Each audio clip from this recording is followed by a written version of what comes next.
যুক্তরাষ্ট্রের মধ্যস্থতায় চলমান যুদ্ধবিরতির মেয়াদ আরও ৪৫ দিন বাড়াতে সম্মত হয়েছে লেবানন ও ইসরায়েল।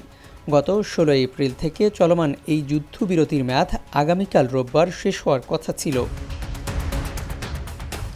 ওয়াশিংটনে অনুষ্ঠিত ২ দিনের আলোচনার পর শুক্রবার এই যুদ্ধবিরতির মেয়াদ বাড়ানোর আনুষ্ঠানিক ঘোষণা দেয় যুক্তরাষ্ট্রের পররাষ্ট্র দপ্তর। মার্কিন পররাষ্ট্র দপ্তরের মুখপাত্র টমি পিগট এক এক্স বার্তায় বলেছেন, আরও অগ্রগতির লক্ষ্যে গত ১৬ এপ্রিল থেকে শুরু হওয়া যুদ্ধবিরতি আরও ৪৫ দিনের জন্য বাড়ানো হয়েছে। তিনি আরও জানান, দুই দেশের মধ্যে কয়েক দশকের সংঘাত নিরসনের লক্ষ্যে অনুষ্ঠিত আলোচনা অত্যন্ত ফলপ্রসূ হয়েছে। অন্যদিকে লেবাননের প্রতিনিধি দল এক বিবৃতিতে জানিয়েছে, যুদ্ধবিরতির এই মেয়াদ বৃদ্ধি তাদের নাগরিকদের জন্য অত্যন্ত প্রয়োজনীয় সুরক্ষার সুযোগ তৈরি হয়েছে, যা স্থানীয় স্থিতিশীলতা ও রাজনৈতিক সমাধানের পথ প্রশস্ত করেছে। লেবাননের সরকার এই সিদ্ধান্তকে স্বাগত জানিয়েছে।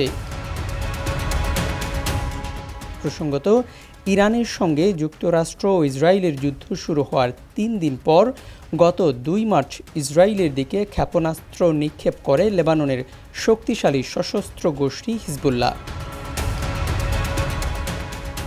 এরপর থেকে ইসরায়েল দক্ষিণ লেবাননে স্থল অভিযান চালাচ্ছে এবং সীমান্তবর্তী একাধিক এলাকা দখল করেছে ইসরায়েল বাহিনী। একই সময়ে তারা ব্যাপক বিমান হামলাও চালিয়ে যাচ্ছে। ২ মার্চ থেকে চলমান সংঘাতে এখন পর্যন্ত প্রায় ২,৭০০ জনের বেশি মানুষ নিহত হয় এবং প্রায় ৯,০০০ জন আহত হয়েছেন। এছাড়াও প্রায় ১২ লাখ মানুষ বাস্তুচ্যুত হয়েছে। এরপর ওয়াশিংটনে দুই দেশের রাষ্ট্রদূতদের মধ্যে প্রাথমিক আলোচনার পর গত ১৬ এপ্রিল ইসরায়েল ও লেবাননের মধ্যে যুদ্ধবিরতির ঘোষণা দেন মার্কিন প্রেসিডেন্ট ডোনাল্ড ট্রাম্প। তবে এই যুদ্ধবিরতির মধ্যেও লেবাননে বিমান হামলা ও স্থল অভিযান অব্যাহত রেখেছে ইসরায়েল। দেশের নাম্বার 1 ট্রেডিং অ্যাপ নিফটি ফার্স্টে পাচ্ছেন ট্রেডিং এর সব সুবিধা, dual exchange access, company analysis, portfolio তৈরি করা সহ আরও অনেক ইউনিক ফিচারের সাথে ট্রেড করতে ডাউনলোড করুন এক্ষুনি।